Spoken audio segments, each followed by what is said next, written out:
अब ये सत्संग चल रहा था। वो बहन धर्मवती पत्नी श्री सेठ दामोदर काशी वाली, और वो बहन, वो प्यारी आत्मा, प्रभु की नेक आत्मा इस सत्संग को सुन रही थी। प्रथम बार गई थी और ये सच्चाई, प्रमाणित सच्चाइयों को सुनकर उसका हृदय कांप गया, गुरुदेव के चरणों में पड़ गई। कबीर परमेश्वर से कहा, हे प्रभु, मैं नाम ले सकती हूँ? क्यों नहीं बेटी, नाम लेने के लिए, उपदेश के लिए तो सारा खेल ही कर रहे हैं। इतनी देर सत्संग करते हैं, आपको ये इस मार्ग पर लगाने के लिए तो करते हैं। तो धर्मवती ने कहा, हे मालिक, हे साहेब, मैं तो बहुत पितृ पूजा करती, पीपल भी पूजा करती, जाटी भी पूजा करती। मेरे ये पुराने गुरुदेव ने ये सभी लगा रखी थी दाता, और ब्रह्मा विष्णु महेश से हम अधिक किसी को नहीं मानते थे। आज आपके ज्ञान से हमारा अंधेरा हट गया कि ये आदरणीय है, पूजनीय नहीं है। पूजनीय तो हमारे कबीर परमेश्वर हैं, ये पूर्ण परमात्मा है। तब उन्होंने कहा, मालिक, मेरी एक समस्या है। धर्मवती पूछने लगी, प्रभु, मेरी एक समस्या है कि मैंने अपने पति से नहीं पूछा, वो विदेश गया हुआ है, जहाजों से व्यापार करता है मेरा सेठ, मेरा पति। वो बाहर गए हुए हैं अपने कोई बिजनेस व्यापार के लिए, और कहते हैं पति से हर काम पूछकर करना चाहिए, बिना उससे सलाह लिए नहीं करना चाहिए। दाता, मैं उनसे पूछ नहीं सकती, वो बहुत दूर गए हुए, और मेरी आत्मा ऐसा कह रही है कि मैं बाहर जब निकलूं, जब मैं नाम ले लूं, ना भरोसा दे ही का, जैसा आप बता रहे थे, विनस जावत छिन्मा, और श्वास उसास में नाम जपो भाई और जतन कथुना। परमेश्वर, ये समस्या मेरी हल करो। कबीर साहब ने कहा, बेटी बात सुनो, अपने घर के काम में अपने पति की पूरी सलाह करें, और दोनों मिलकर एक सलाह कर लें, जो ठीक लगे वो कर लें, उसमें हानि हो हमें लाभ हो। और ये है आत्म कल्याण का मार्ग। इस आत्म कल्याण के मार्ग में किसी की सलाह की कति आवश्यकता नहीं, और यदि आपके समझ में आ गया, आप नाम ले लो। और हो सकता बेटी वो भी समझ में आ जाए, वो प्यारी आत्मा, आपके भक्ति के प्रभाव से उस पर भी असर हो सकता है। धर्मवती ने कहा, प्रभु, मेरा तो दिल करता है नाम ले लूं।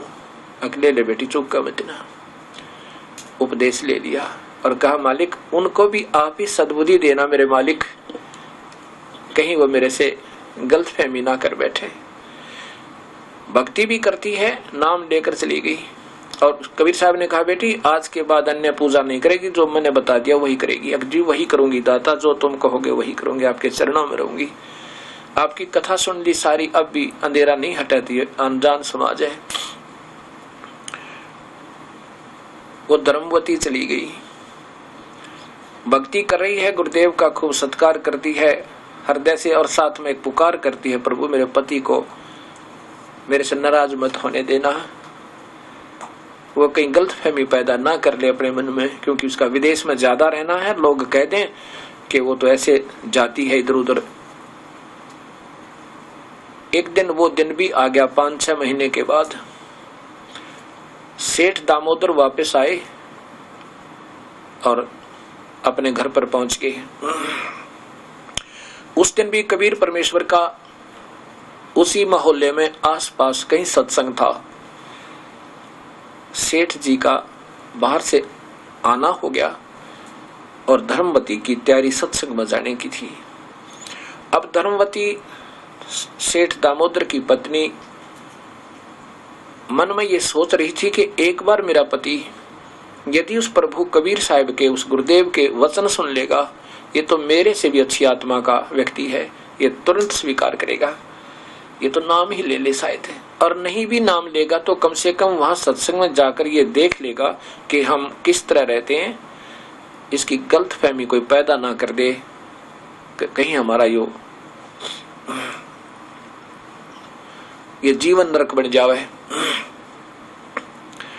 इस उद्देश्य को लेकर के अपने पति से कहती है, जब वो खाना खाने लगा, खाना जब उसने खा लिया, जब कहा कि मैंने एक गलती कर दी, धर्मवती ने अपने पति दामोदर जी से कहा कि मैंने एक गलती कर दी, आप नाराज तो नहीं होगे? सेठ दामोदर ने कहा कि मुझे विश्वास अपनी पत्नी पर, ऐसी गलती नहीं कर सकती जो अक्षमा के योग्य ना हो। बताओ क्या बात है? मैंने तो वास्तव में गलती कर दी, आपसे बिना पूछे। और गुरुदेव आए हुए थे, यहाँ पर सत्संग कर रहे थे पड़ोस में, मुझे तो बहुत ही अच्छा लगा, मैंने तो नाम दान ले लिया, आपसे बगैर पूछे ले लिया। दामोदर सेठ बड़ा प्रसन्न हुआ और कहा कि भाग उदय हो गया तेरा। कहते हैं गुरु के बिन तो मुक्ति होती ही नहीं, ये तो सभी कहते हैं बहुत अच्छा किया, बहुत बढ़िया किया, इसमें कोई नाराज होने की बात है। अब धर्मवती ने सोचा एक प्रॉब्लम तो सोल्व हुई, एक समस्या तो गई। अब दूसरी ये है कि हो सकता कोई इसको इधर उधर कह दे कि तो ऐसी है, रातों जाती है, फलान है, पता नहीं के मन में आ जावे। और एक बार ये सत्संग देख लेगा, वहां का रहन सहन तो देख ले कम से कम, हम कैसे जाते हैं, कैसे बहन भाई के रूप में वहां रहते हैं, कैसे सेवा करते हैं, तो फिर ये किसी की नहीं मानता, इतना दृढ़ निश्चय वाला व्यक्ति है। तो इस उद्देश्य को अगर सत्संग सुन लिया तो नाम ले ले, अच्छा वो भी हो सके, और नहीं तो मन में ये भ्रमना ना होगी। इस उद्देश्य से काफी आग्रह किया कि आज फिर सत्संग है।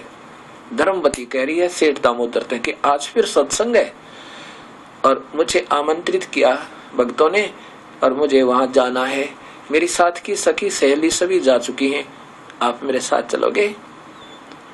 अब दामोदर कहने लगा कि मैं थका हारा आया हूं और वहां जाते ही मुझे निद्रा आएगी, सत्संग में सोना उचित नहीं होता, आप जाओ और ठीक है मैं विश्राम कर लेता हूँ। वह कहने लगी ऐसा है ना, एक बार आप देख आओ हम कैसे रहते हैं, कहीं आपको गलतफहमी ना हो जाए। वो कहने लगा ऐसी कोई बात नहीं, मुझे विश्वास है आप पर, फिर भी आप एक बार चल पड़ोगे ना। और दूसरी बात, मेरा कोई साथी नहीं, बहन या सब जा चुकी हैं, सहेलियां। भाव ये है मेरा कहने का कि उसने मना लिया उसको, सेठ को। यह भी भाग्योदय होता है जीव का कि सत्संग में चाहे कोई जानबूझ कर आ जाए और चाहे अनजान पड़े में, उस पर असर अवश्य होगा पुण्यात्मा पे। अब अग्नि पर हाथ से जान कर रख दो और चाहे अनजाने में रखा जाए, उसका स्वभाव वो अवश्य प्रयोग करेगी, उसका प्रभाव अवश्य होगा। दामोदर जी पहुंच गए। अब सत्संग फिर शुरू हुआ।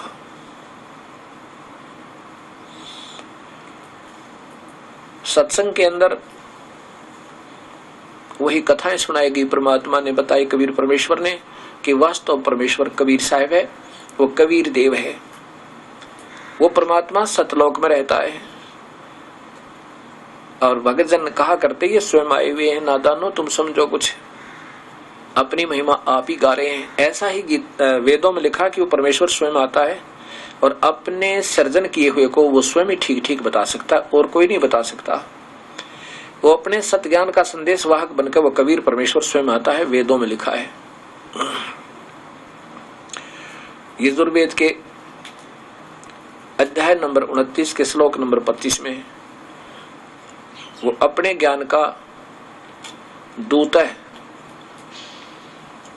परचेता, कबीर रसी परचेता। वो कबीर ही अपने सत्य ज्ञान का दूत बनकर आने वाला, संदेशवाहक बनकर, वह माने लेकर आने वाला वो स्वयं ही है।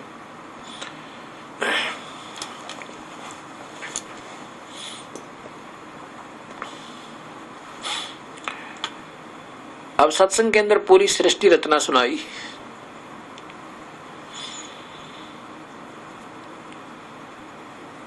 सृष्टि रचना का पूरा विवरण सुन के और सेठ धर्मदास की आंखों में आंसू आ गए। हे परमात्मा, अब तक हम क्या पूज रहे थे? हम पूजा ब्रह्मा विष्णु महेश की कर रहे थे, जबकि पूर्ण परमात्मा की करनी थी, और फिर ये फल देते हमें। अब हमने सारी गलत साधना कर रखी है, उसी दिन फैसला ले लिया। अब सत्संग को सुनकर कहाँ नींद आवे थी। वैसे सेठानी ने धर्मवती ने कह दिया था कि आप चलो और वहां पीछे सो जाना, बेशक से सत्संग के पीछे संगत के गुरुजी मना ना करते, कोई बूढ़ा है, बीमार है, बालक है, कोई लेट सकता है, कोई दिक्कत नहीं, बाकी सत्संग सुनते हैं, आप वहां लेट जाइयो। अब जब सेठ जी वहां पहुंचे, सुने प्रवचन परमेश्वर के, अब काहे की नींद आवे थी, उसका तो सर्दी सी लगे और सारा शरीर कांपे, हृदय में गदगद होए, पुण्य आत्मा को शीघ्र असर हो जाता है। नाम ले लिया, कहने लगा प्रभु मैं नाम, अपनी पत्नी से कहा सत्संग समापन के बाद क्या मुझे भी नाम मिल सकता है। अब धर्मवती बड़ी प्रसन्न हुई, कहने लगी गुरुदेव से आज्ञा लेनी पड़ेगी, पूछ लेती हूँ, उनकी रजा हो जा तो हो भी जावे। दामोदर कहने लगा मैं नाम लेकर जाऊंगा, मैं खाली नहीं जा सकता, पूछ ले गुरुदेव तो मेरा कल्याण कर दे। तब धर्मवती आई और कहने लगी महाराज जी आपका दास आया हुआ है और सेठ जी आया हुआ है। कबीर साहब ने कहा ठीक है बेटी, बहुत अच्छा हुआ। और कहने लगी महाराज जी एक और कृपा होगी आपकी। वो कहता मैं नाम लेना चाहता हूँ। कबीर साहब ने कहा बेटी तेरे भाग उदय हो गए, अगर पूरा परिवार सतगुरु के चरणों में आ जावे तो कहना ही क्या, फिर तो काल को स्थान ही नहीं मिलेगा घुसने का। तो बुला लूं महाराज जी, बुला ले बेटी। उसको दामोदर सेठ को बुला लिया और कबीर साहब ने कहा भाई बात सुन ले सेठ जी, आपको इन अनजान संतों ने ज्यादा ही अज्ञान अंधेरे में डाला हुआ होता है। तुम धार्मिक व्यक्ति होते हो, प्रभु से डरने वाले होते हो और नाना प्रकार की पूजाएं में व्यर्थ कर रहे हो, अपना जीवन व्यर्थ कर रहे हो। उपदेश लेने के बाद अन्य पूजा नहीं करोगे, ये नियम है हमारा। एक दिन भी अन्य पूजा कर ली तो ये नाम समाप्त हो जाएगा। 100 वर्ष तक सतगुरु पूजा, एक दिन आन उपासी, वो अपराधी आत्मा फिर पड़े काल की फांसी। सेठ जी बोला नहीं महाराज जी जैसे आप कहोगे ऐसे करूंगा, मैंने सुन लिया सारा ज्ञान दाता,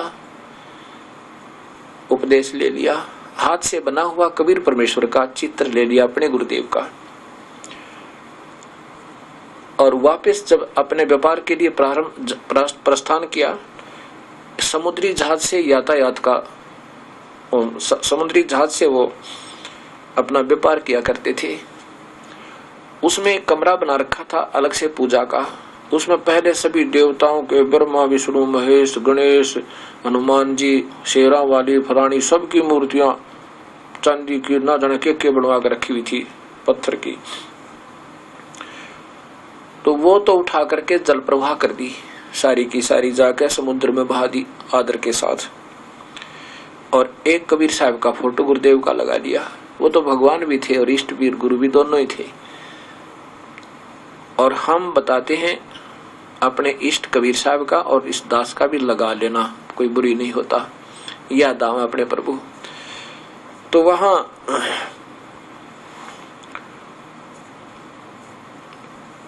अपनी पूजा जो गुरुदेव ने बताई थी वैसे प्रारंभ कर दी।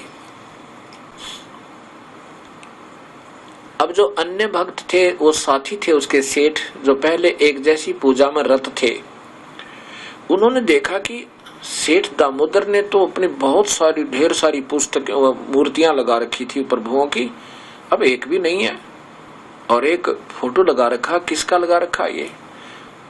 तब पूजा उसने कर ली, उसके बाद वो बाहर आया। वैसे तो आरती करते हैं शाम को, हम सुबह भी करते हैं, वैसे हमारा नाम जो कबीर परमेश्वर का चलते फिरते उठते बैठते लेट के बैठ के किसी प्रकार कर लो, हाथ धो कर मुंह ना दो हाथ ना दो पर कर लो, क्योंकि मन से जाप करना है। आरती वगैरह करे जोत लगाओ, हाथ जरूर धो ले पैर धो ले, इसमें ज्यादा शुद्धता नहीं, शुद्धता चाहिए अंदर की। कबीर साहब कहते हैं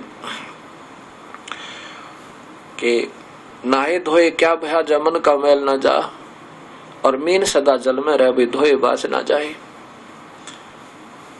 तब जब सेठ अपनी आरती करके पूजा करके बाहर आया तो सभी व्यापारियों ने पूछा कि दामोदर ये सभी भगवानों की मूर्तियां कहाँ गई।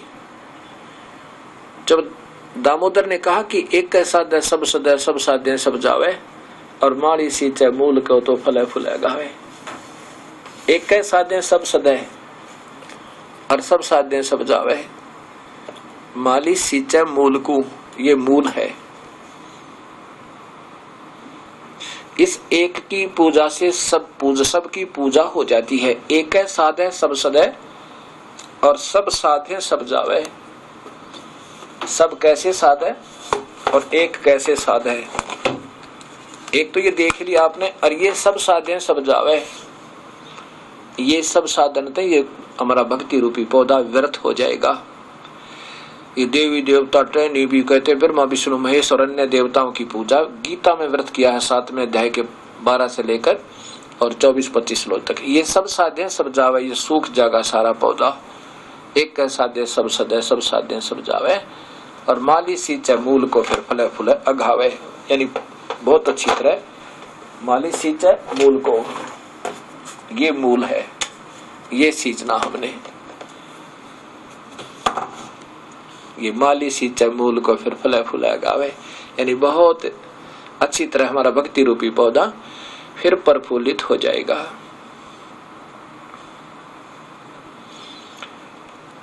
इस बात को सुनकर सभी जहाज के व्यापारी लोग कहने लगे, दामोदर आपकी तो बुद्धि खराब होगी, आपने तो काम बिगाड़ दिया। ऐसे महापुरुष भगवान ब्रह्मा विष्णु महेश छोड़ दिए, और हनुमान जी की पूजा भी नहीं कर रहा तू, गणेश जी की पूजा भी नहीं कर रहा तू, श्री राम की पूजा भी नहीं कर रहा तू। अब दामोदर कहने लगा, भले आदमियों, अब पूजा तो कर रहा हूं, अब तुम्हारी दृष्टि में नहीं आ सकती वो पूजा। मैं पूजा इन्हीं की कर रहा हूं, मैं मूल सींच रहा हूं, टहनियों को फल लगेंगे। बता पूजा क्यों नहीं कर रहा नादानो, तुम कैसे कह रहे हो। अब वो पुराने रंग में रंगे हुए कहने लगे, भाई तेरा तो विनाश होगा, तू तो थोड़े दिन का मेहमान है, कहता है श्राद्ध भी नहीं निकालने। अरे तेरे की कमाल कर दिया तूने तो। तू कहता अब मैंने कुछ नहीं पूजना, श्याम जी भी नहीं पूजना, देखना तेरा विनाश होएगा। अब सेठ दामोदर कहने लगा, वही देखो ठीक है, पहले मैं आप जैसा ही तो था और आपके साथ सब बातों से सहमत था, अब मैं सियाना हो गया और तुम अनजान हो। अब पौधे क्या जब सिंचाई जड़ को करेंगे, पौधा हो ही नहीं सकता खराब। पौधा तो हमने खराब कर रखा था उल्टी पूजा करके, शास्त्र विरुद्ध साधना थे। अब कहने लगे क्या है ये, किसकी मूर्ति रखी कि ये मेरे गुरुदेव भगवान की। कौन है तेरा गुरुदेव? के कबीर। ये उन्होंने भी सुन रखा था कि वो कबीर जुलाहा जो है, अन्य सेठों ने भी सुन रखा था कि कबीर जुलाहा वो नाम देता है, वो धानक। तो बस अन्य सेठ कहने लगे, दामोदर फूटे भाग तेरे, उस जुलाहे से नाम ले लिया तूने। अरे तेरे की ऐसे ऐसे महापुरुष छोड़ दिए तूने, हनुमान जी को छोड़ा, देखो द्रोणागिरी को उठा लाया, श्री कृष्ण जी को त्याग दिया जिसने गोवर्धन को उठा लिया। अब कबीर साहब की वाणी दामोदर सुनाता है,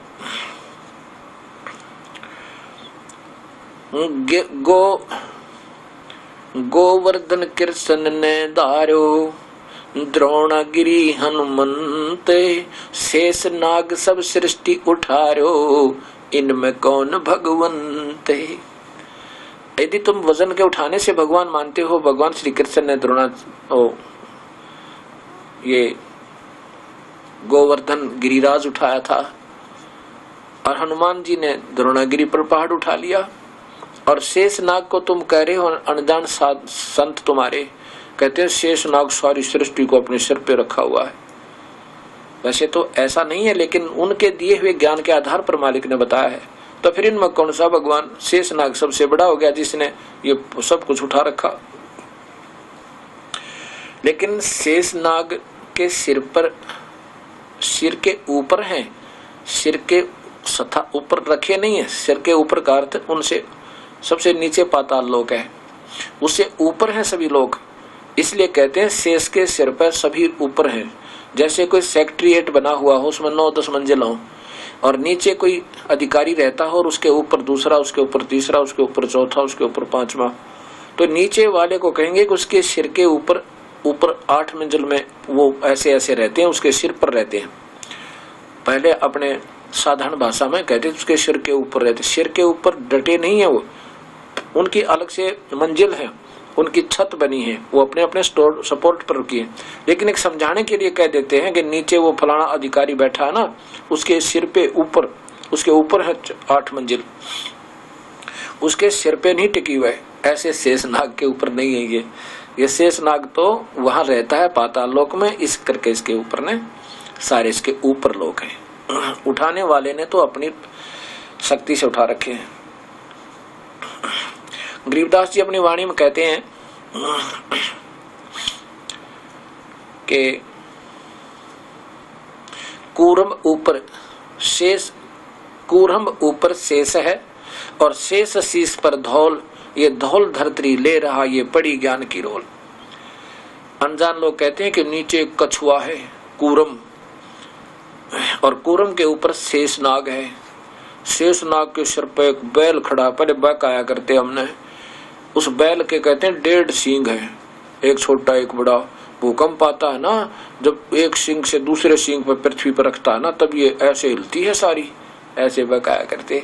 तो गरीबदास जी कहते हैं मान लीजिए तुम्हारी बात ऐसे ही है, तो कूर्म ऊपर शेष है, शेष शीश पर धौल, ये धौल धरती ले रहा ये पड़ी ज्ञान की रोल। मान लीजिए वो कूर्म किसके ऊपर है, फिर नीचे जो कछुआ है वो किसके ऊपर है, वो कूर्म किसके आश्रय, और ये कौन शरण है शेष।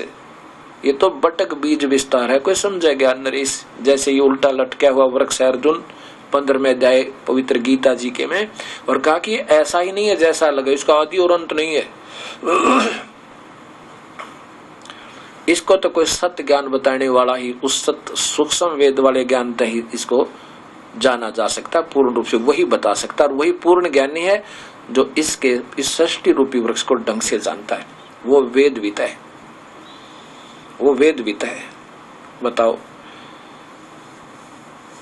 तो तब कहा कि फिर वो कूर्म किस पे भाई, ये तो कोई ज्ञान नरेश माने पूर्ण ज्ञानी तत्वदर्शी संत ही समझा सकता है, वही समझ सकता है।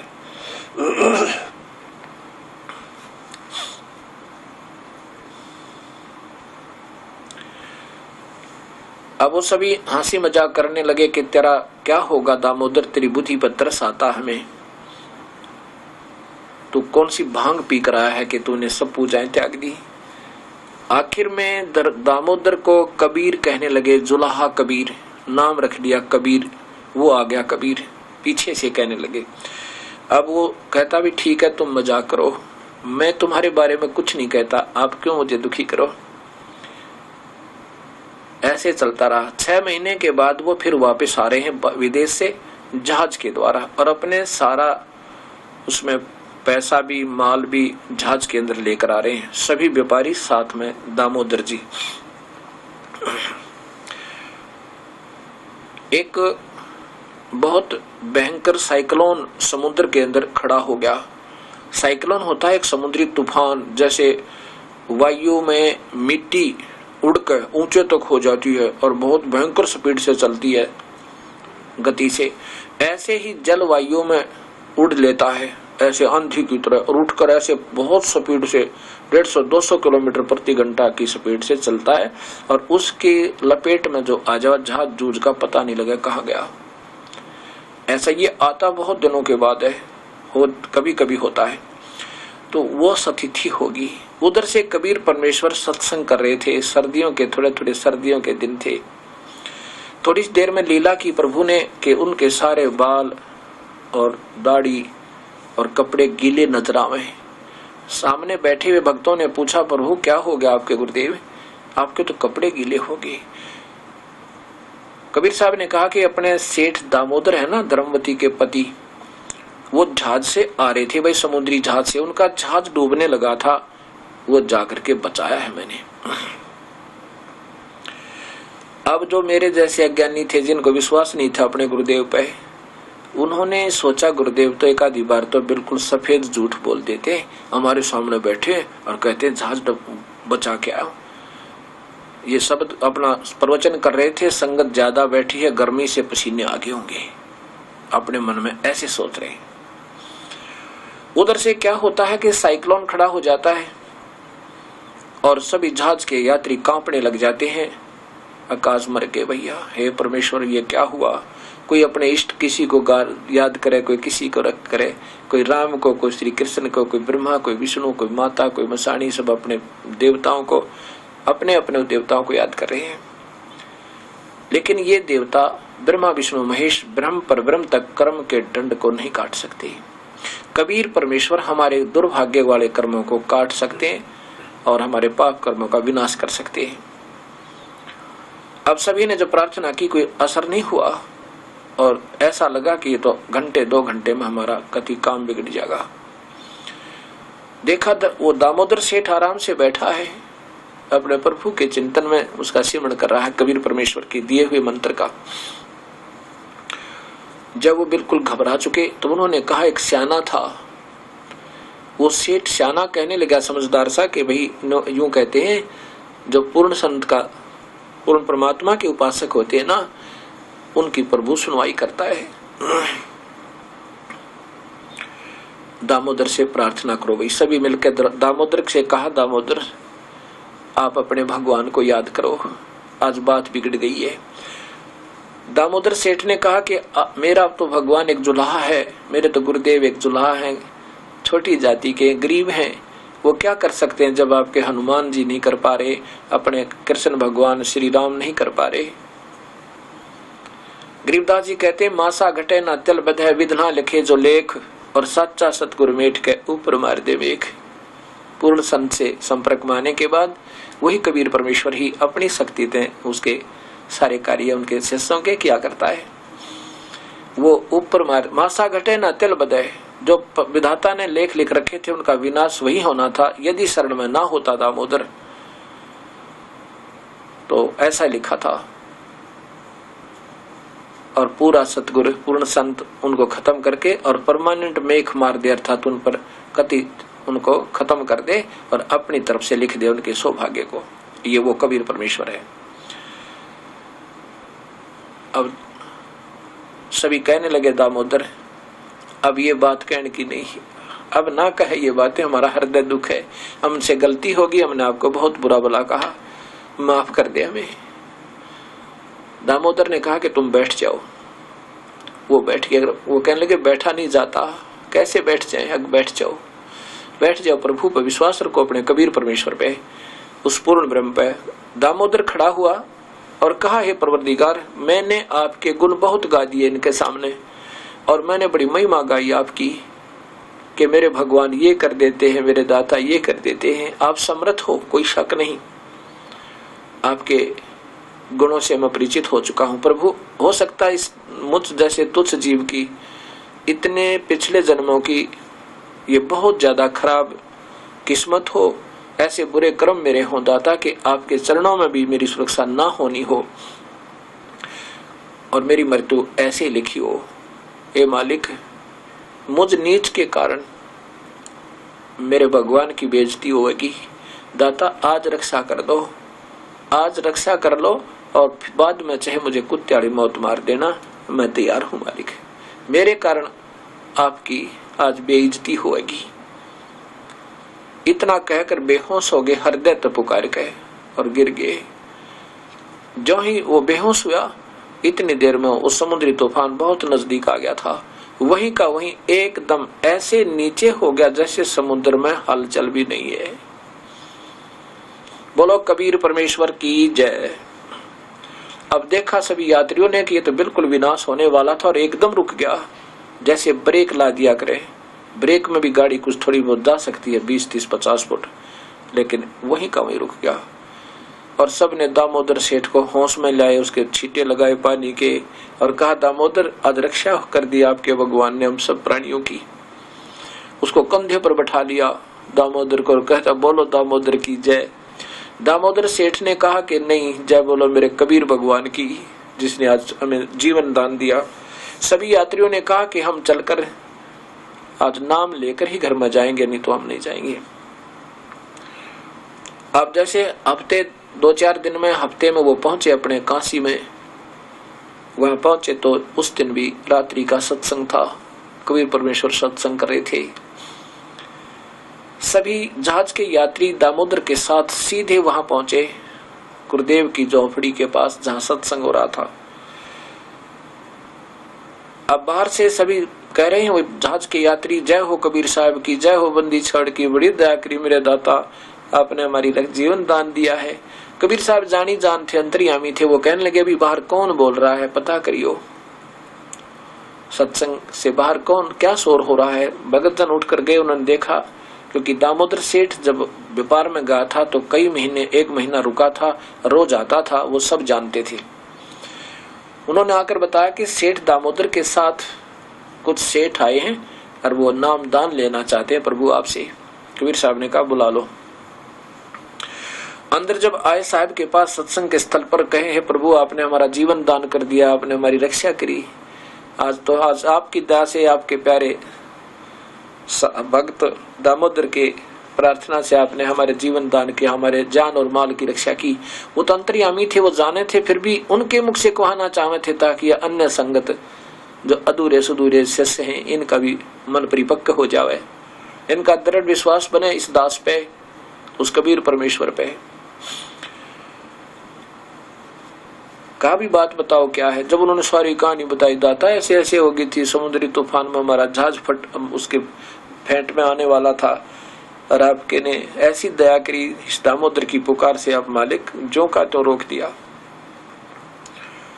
अब वो जो भक्त आत्मा अधूरे थे, सत्संगी वहां रहते थे, भगतजन सुनते थे सत्संग को और कह रहे थे कि साहब तो वैसे झूठ बोल रहे हैं, सफेद हमारे सामने बैठे हैं और काहे को जहाज बचाया होगा। उस दिन उनकी आंखों में पानी आ गया।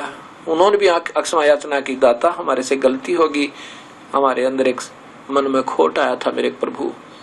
कबीर साहब ने कहा बेटा यही तो बीमारी है, ये काल आपको अपने जाल से नहीं निकलने देता, कुछ ना कुछ मन में मुटाव बना ही देता है बेटा, कभी मत लाना गुरुदेव के प्रति। गुरु मानुष कर जाने ते नर कहिए अंधे, होवे दुखी संसार में आग यम के फंदे। सभी सेठों ने, व्यापारियों ने नाम लिया, उनके रिश्तेदारों ने लिया, उनके बच्चों ने ले लिया। ऐसे कबीर परमेश्वर के 64 लाख शिष्य हो गए थे।